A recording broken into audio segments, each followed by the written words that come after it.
How's it going, everybody? Ragroth here. So this is a game series I don't think I've ever talked about. Of all the fighting games I've talked about, Virtua Fighter. It's probably my least favorite of the main ones, but I was happy to hear that there was going to be a new port of Virtua Fighter 5. It was Final Showdown, now it's Ultimate Showdown. I was pretty pumped. I was like, alright, this is going to get me back into Virtua Fighter. I think it was really cool that they used the Dragon engine from the Yakuza and Judgment games for kind of the new graphical overhaul. Then the hype then kind of turned into disappointment when I think it came really close to release, and well, it was actually really close when they announced it, and some of the things that were being removed. And some of those things, the two big things I think were the removal of quest mode and also the removal of Doral being playable. Like, she's still in the game, but I think you can only use her as a training dummy, and also kind of fight her as the kind of the bonus stage in arcade mode. So these two things really bug me because, first of all, it's a port. Like, generally, if it's a port, you shouldn't really remove anything from the game, especially if it's called, like, Ultimate. It was Final, now it's Ultimate. Ultimate should kind of mean the penultimate that kind of has everything, and then more so. And to an extent, they did add, they did increase things. They made the graphics better. I think they changed the music and some other technical things, which is nice. That's all cool. But, like, again, it's a port. Why are you removing things? Especially because it's like there's literally hardly any single-player content now. Like, Virtua Fighter 4 Evolution and Virtua Fighter 5 Evolution actually had, or Final Showdown, whatever it was called, had pretty good single-player content for the most part. And it's just, like, I understand with sequels when they have to remove things because, with sequels, like, they're probably, adding characters, overhauling the graphics. Though I guess I know in this case they're kind of overhauling the graphics. More other features, gameplay features online and all that. But this is, again, a port. And I get, the pandemic and all, but then just say that. Just say that's the problem. Say that's why there's things cut. Me and Soul and Marcune always talk about all the time how fighting game developers just never want to be transparent and just tell us what the deal is. Like, let us understand why you made this decision, why you took this thing out, why you didn't put this character in, etc., whatever. But we didn't really get any of that. So, yeah, there's literally hardly anything to do in the game as of now. I mean, I know they're touting esports because that's actually what it's called. And the Japanese version is called Virtua Fighter 5 Esports, which should have been a big red flag for me. I know they're touting that. However, if you're kind of talking about the online competitive scene, they didn't even add rollback netcode. It's actually still using the netcode from the 2012 version. So, like, what are we getting at here exactly? Like, what is the gain? And I know I'm probably sounding like a big whiny baby, especially considering this game is free if you have PlayStation Plus, at least for now. It's going to be $30 when it goes off PlayStation Plus, which I don't think right now it's worth $30. Now, I know one comparison I can't help but make here. I know these games are completely different genres, though I guess granted they are both under Sega, is the Shin Megami Tensei Nocturne HD remaster. Because that had some controversy as well, and while that definitely has some issues, I personally think that port is, has a lot more to it. They added more, and the graphics, I mean, yeah, they're not completely overhauled, but they are better. And I know, and then this also brings me to another point. Like, part of the fun with quest mode was unlocking items to customize the character. Well, you can still get those items, but now you have to pay for them via DLC. So yeah, that's nice. Instead of unlocking them, you just make them DLC. And I know it's like I'm using Nocturne as an example. It's like, well, Ragroth, they're doing the same thing with Dante with that. Well, okay, my argument with that is that there is actually something, at least in Dante's place in the base game, which is Rido, and it is also based off a later version that is Rido as well. And secondly, yes, okay, Dante is DLC, and it's a shame he has to be. But he's actually owned by another company, so they have to pay license for that. But this is their own game. They don't have to pay license just to have a mode in the game or another Virtua Fighter character playable that is already in the game, just not playable right now.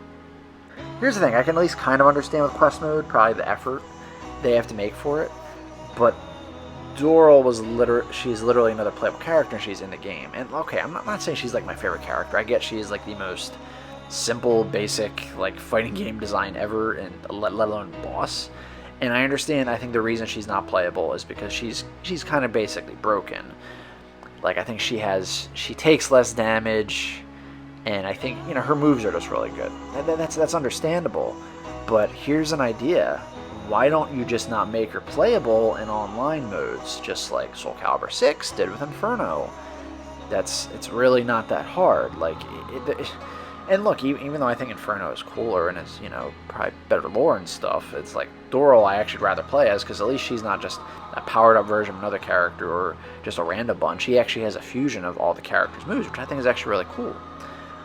So it just seems very like, you might as well just call this Virtua Fighter 5 No Fun Allowed Edition.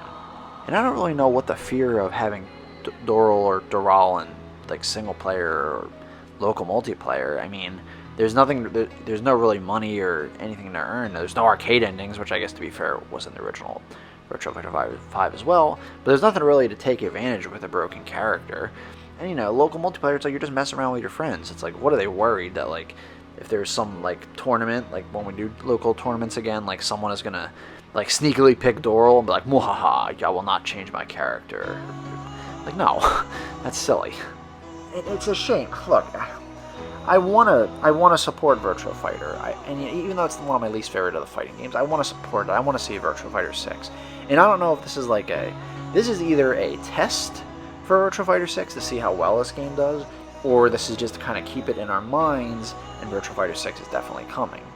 My fear is, like, if it's either one, obviously I want Virtua Fighter 6 regardless. I'm just kind of worried that if this does well, they're going to use this as like, well, I guess we don't really have to put in these cool extra modes and, you know, have other, like, and things like that. We could just charge DLC for accessories. I'm worried it's going to set that precedent as opposed to them actually putting in more effort next time. And I really hope that's not the case. However, I guess one possible light at the end of the tunnel, and this is one reason I'm kind of glad that that Mark kind of got his rant video out before I did, because I actually didn't know this. There was an interview with the creator, basically saying that, you know, there's a legendary pack they'll release alongside the game. You know, it's, you know, all the customization items, and other classic content. Like, I actually do think it is really cool that they actually made, like, the retro skins, and, like, they actually have retro skins for characters that, you know, wouldn't exist in that graphical style. I don't know, I always think it's neat when they do that. Like, you know, for, like, Jean and Brad and Gaul and stuff like that. It comes with all this additional things, like music and things like that. And they happen to mention that, as, you know, for post-launch content, there are plenty of items and features we wanted to add that didn't make it in time for launch, and we hope to share those details in the future. So that I did not know about until, you know, recently. That is, because I was going to say, it's like, well, you know, this would be completely forgivable if they just said, like, hey, sorry, we couldn't add this in base launch, we're going to add this later. So this does give me some hope that maybe they will. They are going to add quest mode. Maybe they will add Doral back, I'm assuming, just for, like, you know, single player, like, local versus. But, you know, again, I'm not sure. Like, it is transparent, but it's also not, because that could mean anything. You know, but I think I'll definitely play this game more. See, I think the other problem is, part of the fun with quest mode is unlocking those items, but now it's like, we're not going to really be able to unlock those items, so it's like, would they even do that? I'm really not sure. But I think as of now, like, I kind of rather just play the game, like, if I was playing, like, one of the newer Yakuzas or Judgment, as kind of a mini game, because I would probably just be going through arcade mode. I think you can do multiplayer in that, but I guess, like, if I did have a friend over that was interested in Virtua Fighter, I guess this would be the definitive version to play. And I will say, if you have PlayStation Plus and you're just somewhat interested, just download this. Do not spend the $30. Just download this for now. You know, and if you got to delete it, you know, make space, whatever. Now, if you don't have PlayStation Plus and you're interested, I don't really know what to tell you there. I'm afraid to recommend this just to get PlayStation Plus, you know what I mean? So that you kind of use that at your own discretion. Just think, you know, I guess look at the other benefits and consider that as well. But yeah, I don't really like making videos and kind of being negative and ranting. I like talking about things that make me excited and happy. And it is kind of a shame, I haven't done a rant video in a while, but this really bugged me. I mean, I do feel a little better now that there's at least like some possible hint of maybe more things to come, but I don't want to get my or anyone else's hopes too high, and that could just mean like online features or something like that, or just more accessories, things of that nature. So yeah, I guess let me know what you guys think in the comments below. Like, I really hope I'm not sounding like kind of whiny and entitled, but this did really bug me. It is just really annoying that I feel like esports just kind of have to or just an excuse to just take out features and not add new features and things like that in fighting games, and just kind of focus on the multiplayer. Like, I understand that is the main draw of fighting games, but still, a lot of us have grown up playing fighting games with tons of content to do when you don't have friends over, or when you didn't have online. But yeah, let me know what you guys think in the comments below, because I feel like me and I think Solo Marcoon, I feel like we're the only people that have kind of ranted about this so far. So let me know what you guys think. I really want to hear your thoughts in the comments below. Thank you so much for checking this video and hearing me whine and piss and moan. But feel free to check out my Discord link in the comments below, in the description below.